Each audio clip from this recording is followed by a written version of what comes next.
of this century? So often it's a generational conflict because the older generation have really raised us to be very self-sacrificing. So there's nothing wrong with being self-sacrificing, except that there's a dark side to that as well. Because when we're constantly giving of ourselves to others, then all our energy is depleted and it can become too late. So often you would find, so younger generations where both partners in a homework and they still have to take care for kids and other responsibilities, do need that time for themselves. So perhaps in our grandparents' days, there was someone, maybe the grandmom was at home during the day, so she had more time for different responsibilities. So the older generation sometimes do struggle with this notion of self-care. So there may be a scenario, and I'm being hypothetical here, but there may be a scenario where someone, from a more experienced generation would say, back in the day, I didn't need to read a book for half an hour to clear my mind and, gather my thoughts or sit and get some fresh air because I was doing X, Y, and Z during the whole day and, taking care of the kids next door because the parents were working. So why do you want to then have 1 hour in the afternoon for rest and relaxation and read a book? However, so my question is, can self-care evolve from generation to generation? And it certainly has, because remember, from generation to generation, there's more research. We're aware of many more things. We know more, and therefore, when we know better, we should do better.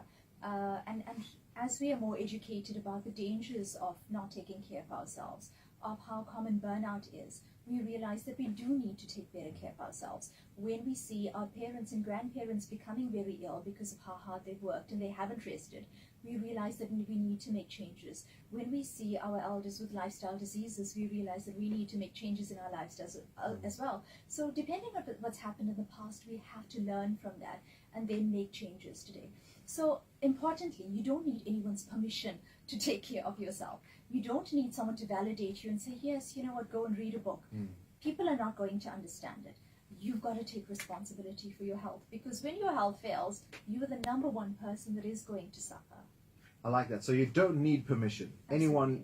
Anyone's authority over you to say self-care. And that is one of our biggest struggles, because we want someone to say, but you know what, yes, you need a rest, yes, take a break, yes, sleep in tomorrow morning. So validation. Yes, and we need to be able to say, well, I need a rest. Actually, I'm in pain, so no, I can't cook dinner tonight. But some people may construe that as a weakness to say, well, I can't do this or I won't do that, meaning that I'm either too difficult or, I'm just being obstructive or I'm being rude. And people then would take that pain and think it's going to do them justice in the long run. Yeah. So I think, again, we've just got to take it upon ourselves and listen to our bodies and do what is best for us. So if you're in pain and you're going to do something that's going to worsen that pain, then you're doing something to destruct your own body. So you've got to make the decision for yourself, whether anyone understands or not.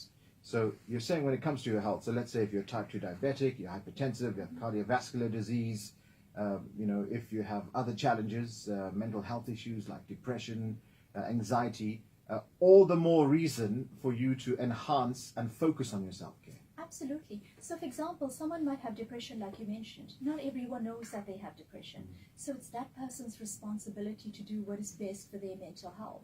If someone's diabetic and they know that they can or can't eat certain things, so they need to eat at certain times, you don't need someone's permission to eat at that time. You don't need someone to say, well, it's okay. You need to do what is best for your health. Rakhi, you mentioned earlier on burnout. You're saying, we're not really aware how common burnout is. Is it really that common? It is. So I think what's difficult is that burnout is not really a formal diagnosis. So in the past, burnout was something that we diagnosed healthcare professionals with, or anyone in a helping profession. But burnout today is, again, the dark side of being selfless a lot of the time.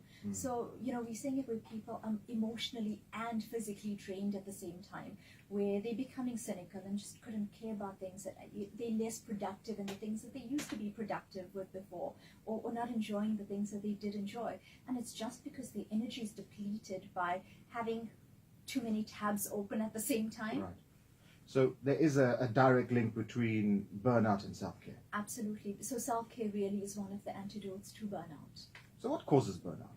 So it's doing too much. Right. It's being too busy a lot of the time.